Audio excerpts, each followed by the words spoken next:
Olha, você sabe que toda terça-feira é dia de Fatos da Semana.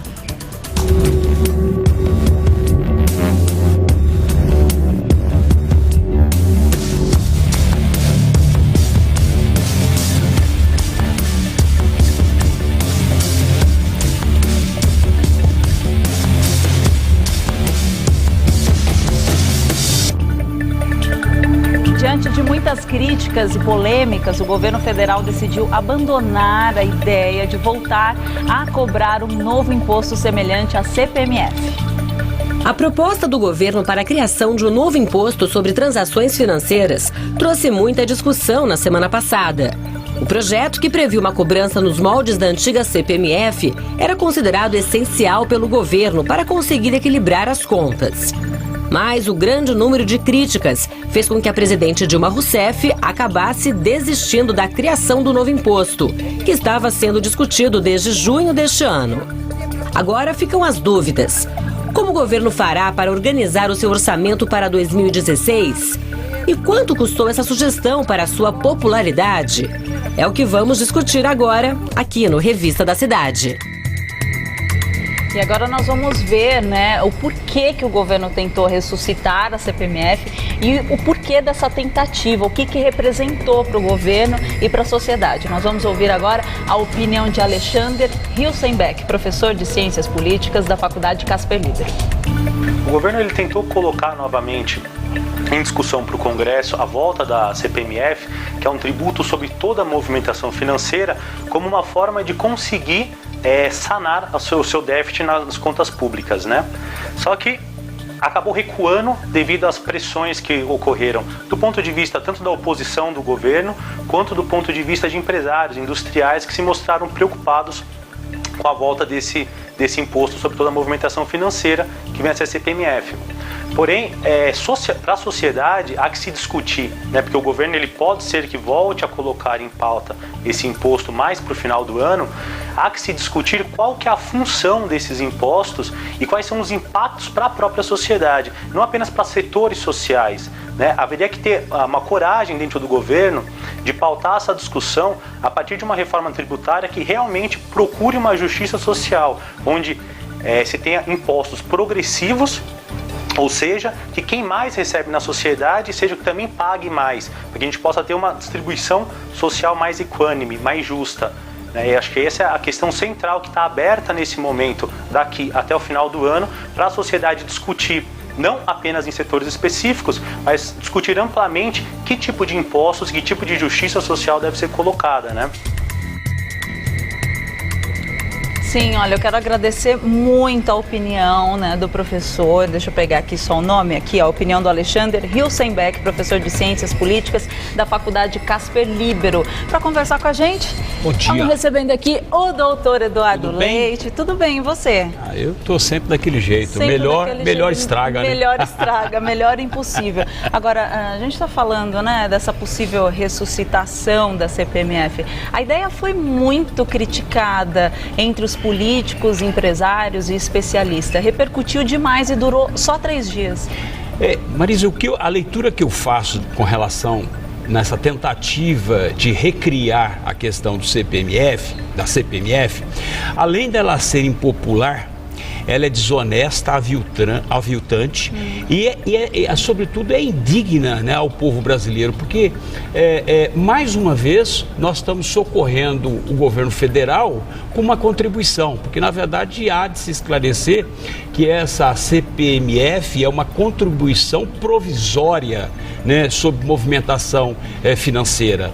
E quando você diz que ela é provisória, ela tem um período determinado. Que não foi o que aconteceu com a antiga. Não, por essa razão é que ela acabou, ela foi extinta em 2007. Mas demorou muito para ser. Porque hoje nós já temos um imposto sobre movimentação, sobre operação financeira, que é o IOF. Então o que acontece? Voltar com a CPMF seria, na verdade, o que nós chamamos na questão jurídica bis in idem, ou seja, você cobrar 2 vezes o mesmo tipo não de imposto, um imposto e uma contribuição. Sim. Então eu acho que essa é a questão. Então, o que eu vejo que realmente é algo inoportuno, porque eu acho que não é o momento, né? O governo quer se socorrer a qualquer custo. E quando ele quer socorrer a qualquer custo, ele vai buscar o quê? Que o contribuinte contribua, que possa dar mais dinheiro, ou seja, para os cofres para poder tapar esse buraco, o que não é justo sob ponto de vista nenhum, né? Então, o que o governo tem que fazer para poder conter, para poder resolver o problema que nós estamos passando, sobretudo essa crise, ele tem que, na verdade, conter as despesas, tem que, na verdade, realinhar, fazer um realinhamento dos ministérios, né? Ou seja, não adianta chegar lá, eu vou diminuir nossa casa, nossa vida, sociais. O FIES, ou seja, não é esse o caminho, mesmo porque um país só consegue atingir a sua plenitude, né, e o desenvolvimento investindo em educação. Não adianta você diminuir a educação, ou seja, os investimentos em educação, ou criar outro imposto.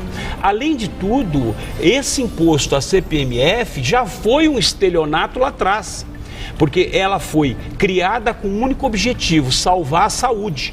E, na verdade, salvou outras coisas, mas não a saúde. E ficou por um tempo muito longo. E hoje, mais uma vez, o ministro da Saúde assume esse papel, dizendo o seguinte: a recriação da CPMF tem o objetivo de reforçar a saúde. Não, na verdade, não vai ser esse objetivo. É socorrer as contas, né, os déficits do governo. Essa que é a grande verdade. Né, tapar todos os buracos que o governo abriu, porque esse buraco não fomos nós, não foi a sociedade brasileira que abriu, quem abriu foi o governo por falta de ingerência. E seria um tanto injusto por falta de planejamento. Seria um tanto injusto porque a carga tributária já está muito pesada para o bolso dos brasileiros. Você quer ver uma coisa? Até pontualmente, porque aí falando, exemplificando dessa forma, as pessoas todas conseguem entender em casa. É o único país do mundo onde você paga 3 carros. Sim. Né? Ou seja, em nenhum outro país você paga 3 carros. Você vai comprar um carro importado aqui, você está pagando 3. Você está pagando um carro, sim, você está pagando 2 de impostos. Né? Então o que acontece? Ou seja, aumentar a carga tributária na atual conjuntura, né, é uma desonestidade com o povo, né, é uma traição sem precedente. Então o que o governo tem que fazer é diminuir os ministérios, como anunciou uma semana atrás. Uma semana depois ninguém mais fala em redução dos ministérios. Por quê? Porque os partidos políticos que ocupam esses ministérios começaram a reclamar, né? Ou seja, recentemente a própria presidente Dilma liberou emendas parlamentares 500 milhões para os deputados, né? Agora está tendo uma reaproximação do Eduardo Cunha para tentar, na verdade, conter a hemorragia que está acontecendo dentro da Câmara dos Deputados, né? Ou seja, o Renan Calheiros, que é o presidente do Senado, que tinha já se afastado e que estava, né, tinha se alinhado com o povo brasileiro, na verdade recuou e agora está alinhado novamente com o Planalto. E não é por aí, né? Eu acho que esse é o caminho. Não, você não resolve um problema de um país, principalmente nesse momento de crise econômica e financeira, simplesmente transferindo a responsabilidade para o vizinho, ou seja, para a pessoa. Não faz sentido nenhum. Agora, entendeu? Durou só 3 dias essa especulação, o projeto não foi aprovado, mas aí o que aconteceu? Eles encaminharam lá a proposta de orçamento, né, da União para 2016 com um déficit. Só para esclarecer, não é que na verdade não foi aprovado essa questão do CPMF. Na verdade, abandonaram a ideia por conta das críticas que não só a questão política, mas sobretudo também os empresários, ou seja, aquelas pessoas que iam atingir e que teria o mercado mais uma vez, né, esmagado pela carga, por mais essa carga tributária. Sim. Entendeu? Agora, a questão do orçamento para 2016, que tem um rombo de 35 bilhões, que o governo não sabe de onde vai buscar esse dinheiro, e está pedindo agora, a Dilma está pedindo socorro, né, o aval do Congresso Nacional para que o Congresso, para o Congresso Nacional, para que o Congresso Nacional possa falar, olha, da onde nós vamos tirar o dinheiro, né? Ou seja, não adianta, vai tirar da onde? Do PAC, PAC, né, que é o programa de crescimento do país. O país não tem infraestrutura. O país só cresce com infraestrutura, ou seja, melhorar os portos, aeroportos, as estradas, essa coisa toda. Isso, na verdade, praticamente esse programa todo foi abandonado. Né? Aí você pega o FIES, que é um fundo para poder melhorar a educação desse país, aí você reduz ele também, né? Ou seja, a casa própria, que é o sonho de qualquer brasileiro, também se reduz. Então, o que acontece? Qual é a perspectiva que nós temos? De continuar exatamente estagnado o país. Esse é o grande... E a culpa de quem é? A culpa só tem um culpado dessa história, é o governo. Sim. Né? Não podemos falar a culpa é das estrelas, como geralmente... Não, a culpa é realmente... das ações erradas, sem planejamento. É a falta de gerência, a ingerência de um governo, entendeu? Ou seja, não adianta você prometer alguma coisa que você não possa cumprir. Quando você tem um problema financeiro, quando um trabalhador perde o emprego, o que ele faz na casa dele? Enxuga, diminui as coisas, deixa de comer carne todo dia, né, passa a comer uma outra refeição, coisas mais. E é isso que o governo tem que fazer. Mas né? eles disseram que não vai dar para fazer muita economia e que teria que criar uma nova carga tributária e mais um tributo para doer no bolso. Porque, Marisa, tem que fazer um realinhamento das contas, entendeu? Ou seja, o que eu estou falando para você, você tem que diminuir essa quantidade de ministérios que tem. Mas eles insistem nessa questão de criar uma nova carga tributária para gente. Que é um buraco. Você vê, por exemplo, a questão dos cargos comissionados.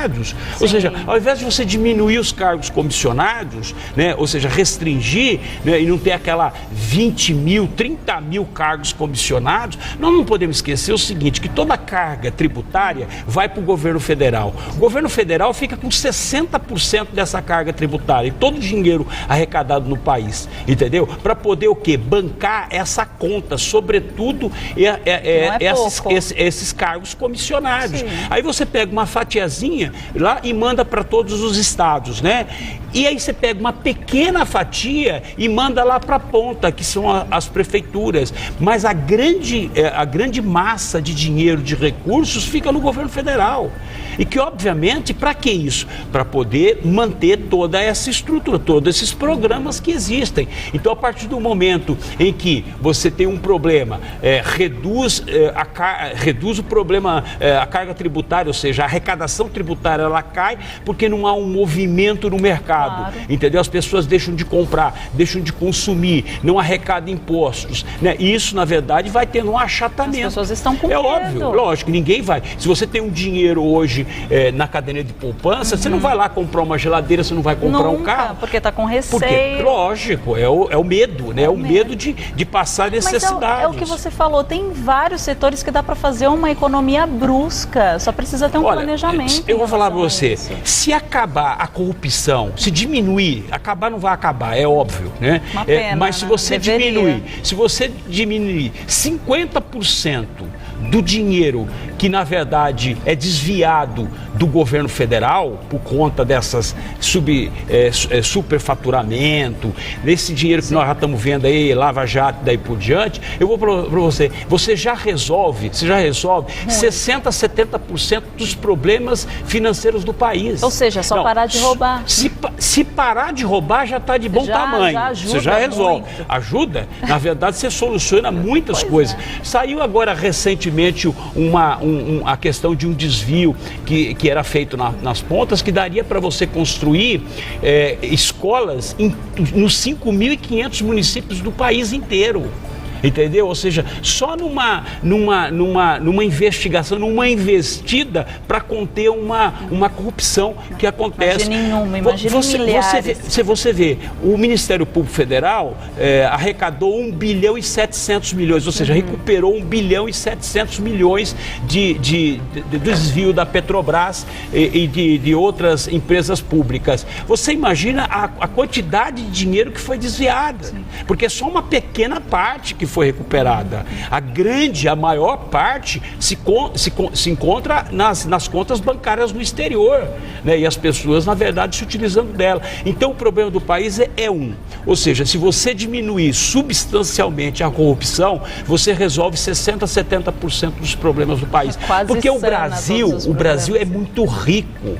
O Brasil, ela tem uma pecuária, agricultura, uma coisa... o agronegócio do Brasil é algo que que sustenta o país. Se aqui funcionasse, entendeu, da forma que deveria ser, seria um país incrível, um dos melhores. Então, esse que é o problema. Não adianta tapar buraco, não adianta querer agora, não adianta agora tentar resolver com os deputados, porque nós sabemos qual é a função dos deputados, nós sabemos quais são as funções dos senadores que estão lá, entendeu? Eles não podem legislar, eles não podem buscar os interesses particulares deles, tem que pensar em toda uma nação, né? Em todas as pessoas na ponta que estão precisando. Então eu acho que esse é o ponto. Eu acho que na verdade o governo tem que fazer um realinhamento e sobretudo buscar as ferramentas de combate à corrupção. Esse é o primeiro ponto. Enquanto isso não acabar nesse país ou diminuir substancialmente, nós vamos continuar exatamente nessa salada russa que nós temos, nessa roda, né, que a gente não termina, ou seja, nessa bola de neve que é algo absurdo. E isso, por isso que eu digo, além, não é só a questão de ser impopular, né, aviltante, isso é indigno, é desonesto, entendeu? Esse tipo de jogada que o governo está fazendo. Então essa é a leitura que eu faço. Vergonhoso, né? Sobretudo, vergonhoso. Eu teria vergonha. Assim, né? não. Eu teria vergonha. Se eu fosse presidente da República... Como que dorme em casa com a consciência limpa? Dinheiro no travesseiro, né? Dorme, né? Não pensa em quantas pessoas poderiam estar bem educadas, com saúde e um país bem estruturado, né? Isso é um sonho e vamos ver se a gente consegue fazer esse sonho se tornar realidade. Bom, Revista da Cidade fica atento a todas as informações. Terça-feira que vem você volta, vamos ver o desenrolar desses casos todos. A gente espera melhora, né, doutor Eduardo? Vamos esperar. Vamos esperar. Vamos tem que ter fé. Acreditando, né? A esperança é a última que morre, mas pelo jeito ela tá morrendo já, viu? Doutor Eduardo, como que eu te encontro mesmo no Eduardo Facebook? César Leite. É só chegar lá e nós interagimos. Obrigada. Obrigado. Vamos em frente com fé. Obrigada para você também, doutor Eduardo. Obrigada por essas 2 semanas.